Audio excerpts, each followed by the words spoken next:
damn it. Looks like the first snow of the year. It's November 29, 2022.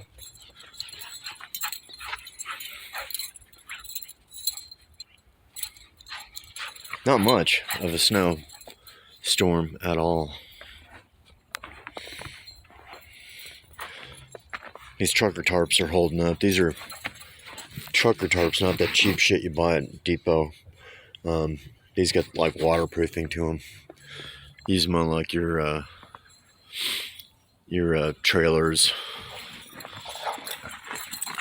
I get them on eBay for what, $70, $60 from I think it's called El Zorro. It's the same one that Granger hustles on their page, but they're perfect for snow.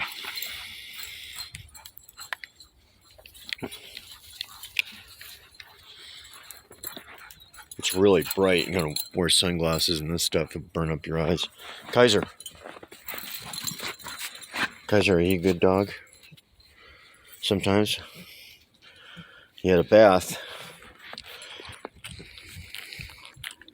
You got all kinds of weird bug bites on you, huh? That's too bad. Oh well. Kaiser's like a smaller, just slightly smaller than Baron, and they're brothers. Yeah, Kaiser has, let's take a look. He has less fur on his head.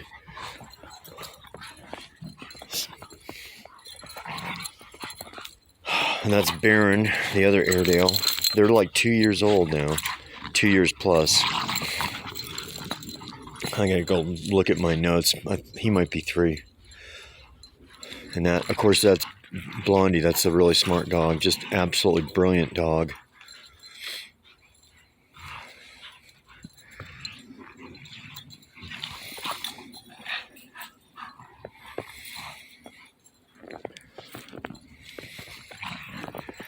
Yeah, I don't have any foster dogs right now. The people I fostered with, they didn't like me, I didn't like them, and that's just how it went. You know, I'm kind of a fitness kind of guy, and you know, I'm not into being 300 pounds and hating men, and so that's where that went. It's too bad, you know. I begged and pleaded for the last 2 years for a foster dog, and they just fucking didn't like me, so fuck them. That's too bad, because those dogs are just getting killed left and right now. But I would work with another foster rescue, but I'm not going to put up with any 300-pound women that hate men. You know, they just take out their frustration by getting more tattoos and eating more cheese pizzas, you know, because they just hate themselves. Fuck them, right?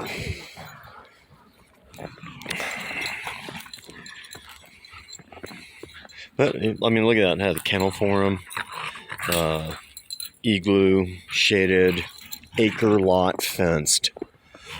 I mean, nobody else has that to offer any of these rescues. But, yeah, it's really sad. The dogs just get killed left and right. Just like Auschwitz industrial killing. And, you know, what do? I offer to help. It's just not enough.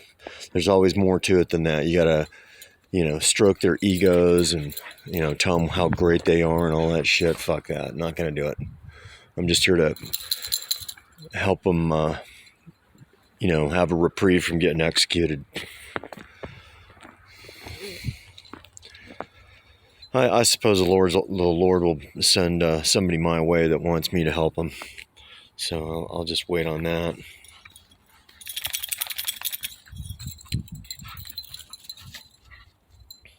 Kaiser. So both these Airedales, I can't let them run loose in my front yard because they won't come back. Not that they don't feel this is their home, but they just got this wanderlust thing where they don't want to listen to anybody. And they play too aggressively for other dogs. But when they are alone on a walk, they're very docile, non-threatening. That's what it is. But together they They like to just go wild. Man, look at that snow. Unreal. This is really a nothing of a storm. Utah used to get these massive storms. Nothing like that anymore. But November, getting a storm in November, when I first came out here years ago from Los Angeles, this place was getting storms mid-November. Every Thanksgiving you could guarantee a winter storm, but not anymore. It's climate change. Who knows what the fuck it is? I don't know. I don't really believe in that, but more like just weather cycling, The time of the woolly mammoths, you couldn't blame that on cars and carbon in the atmosphere. It's just weather cycling.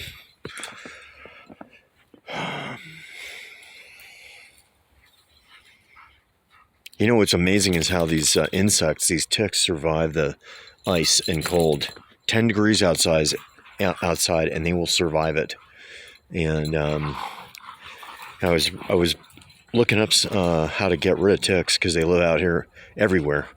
And people have chickens, and they have what is that creature that's really ugly? The possum. And those creatures eat ticks. But, these airedales would kill them, so I can't have those kind of creatures out here to eat ticks and shit. You'd probably need like at least 20 of them just to knock out all the ticks that live in the ground.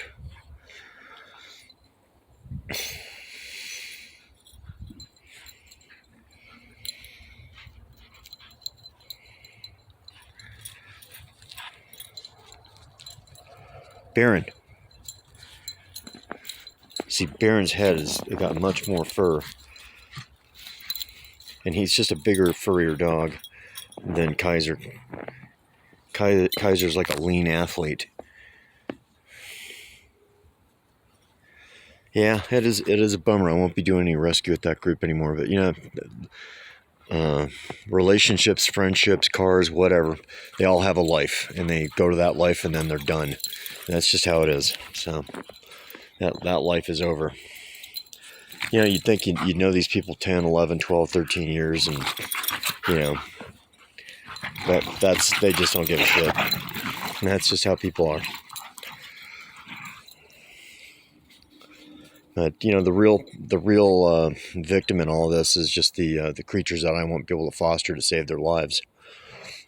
Just beautiful German shepherds, whatever, pit bulls, whatever. Just kill them and stack them like cordwood.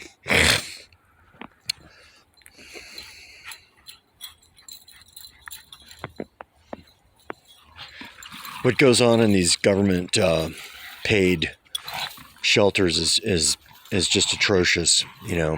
Why isn't there legislation to force people to fix their pets, or something along those lines? But these guys need to be fixed. But they don't. They're never in an environment to mate with other dogs. They're always just here, locked up in their compound. And then now if you follow rescue and all those rescues in California are just overwhelmed with the mess in Bakersfield, where people are just dumping dogs left and right. That's just sad. I was reading somewhere 8,800 dogs were being just dumped. 8,800. It just shows you what a reflection people are. I'd just do anything for my creatures, or any creatures in my influence that I could help. But people, they put money first and bullshit first and their cult first. And that's just sad stuff.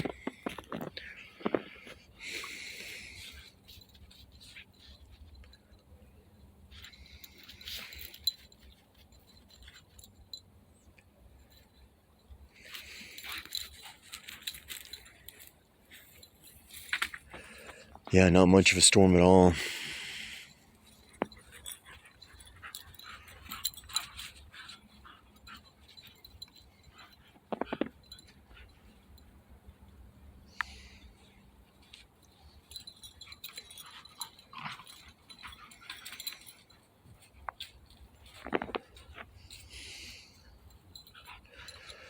There's a little hill across the street I can snowboard on. It's kind of fun, but it's not a very long hill. I don't have anybody to go snowboarding with or skiing with or anything.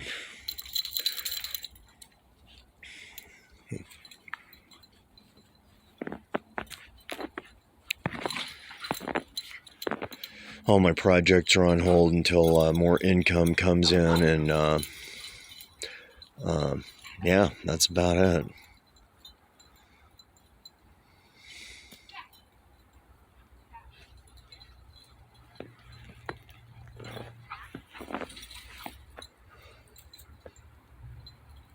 This dog Blondie is the smartest dog I've ever had.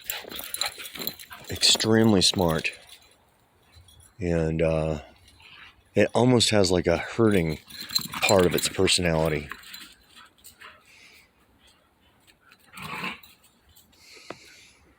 It's fiercely loyal.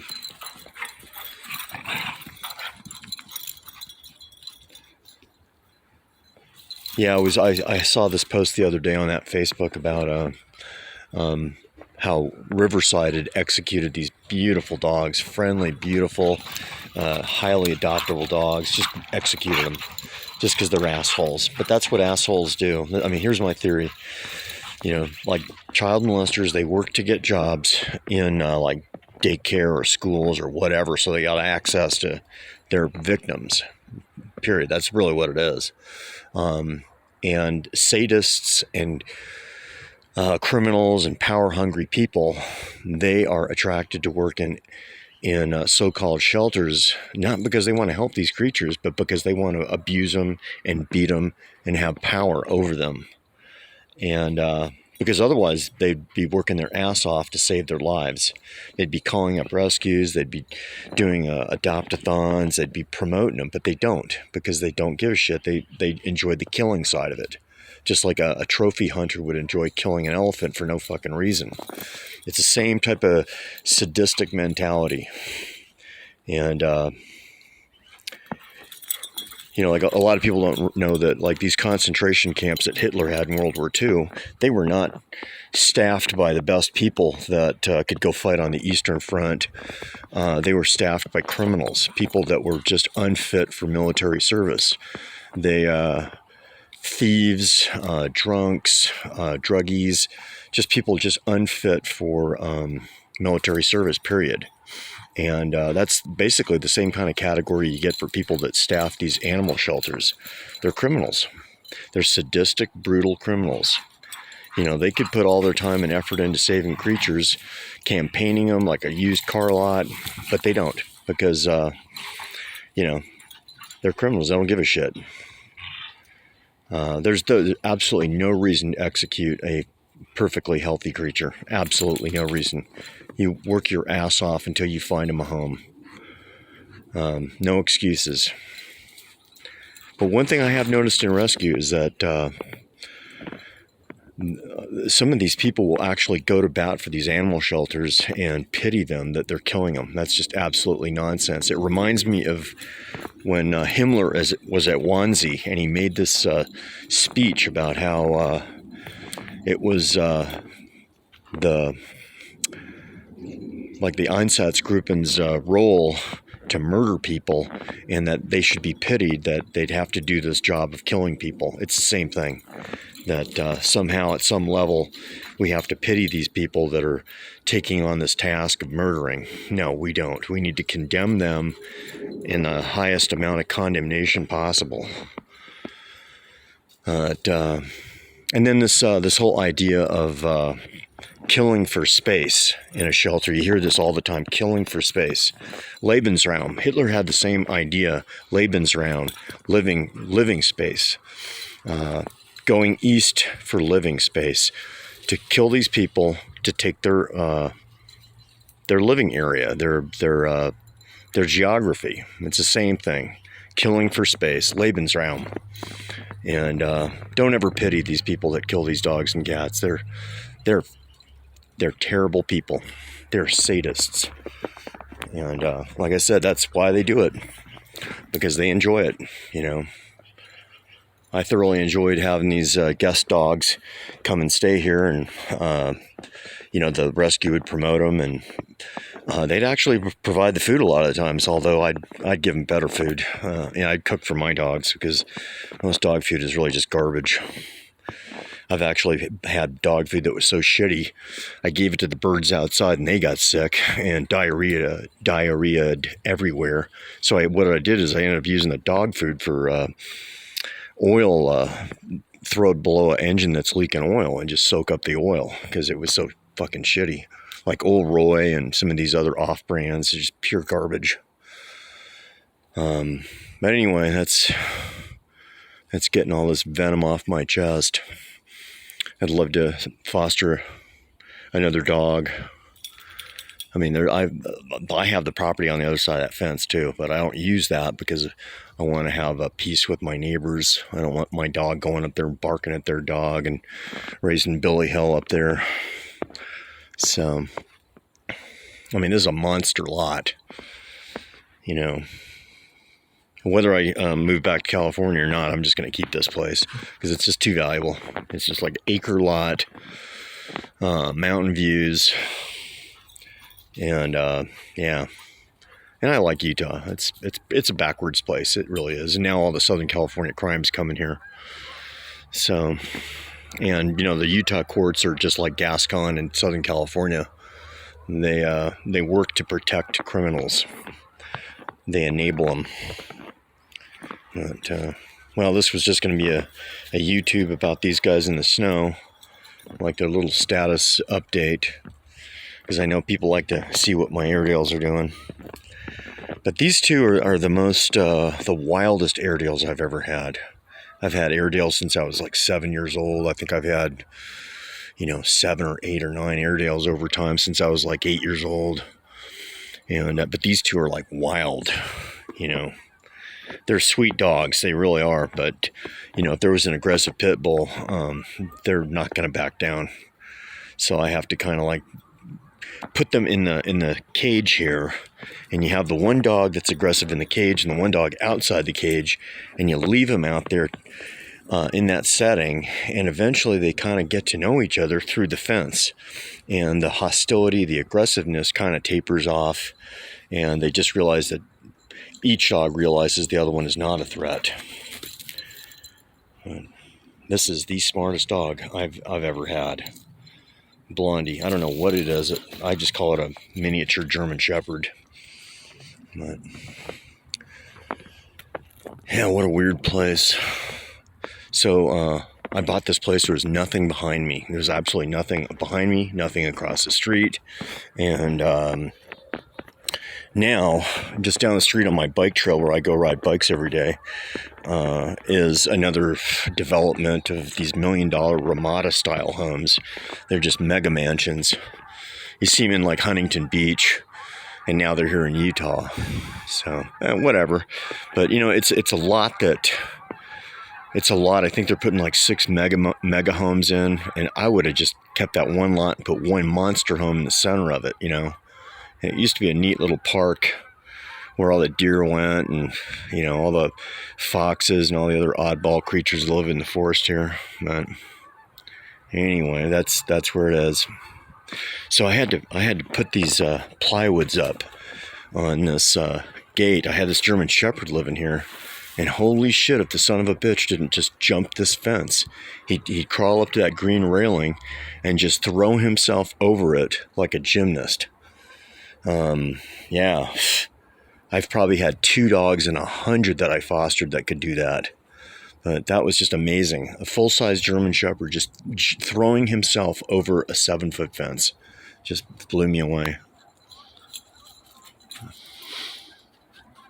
I've lived everywhere in the world. I lived in Helsinki. I've lived in Finland, overseas in the Netherlands, Alaska. Wow. But Utah's got to be one of the most beautiful places I've ever lived. These mountains are just right there, and they're easily accessible. It's almost like having Yosemite in your front yard. All right, gang. I'm just kind of ranting or we're just going off here with my ideas. Baron, what are you doing? See, timid dog, very timid. Very quiet. Huh? You don't want me to pet you out here, do you? Okay. You're okay with that? All right. Have you been a good dog? Not really? Okay. I got that. All right, gang. I'm not sure what my next YouTube's going to be. Probably one of my projects when the parts roll in. Incomes are real slow. Biden's really fucked the economy. And I buy, sell, trade, and whatever. And he's really fucked the economy, so people aren't buying and selling. But all right, gang, we will catch you on the next YouTube.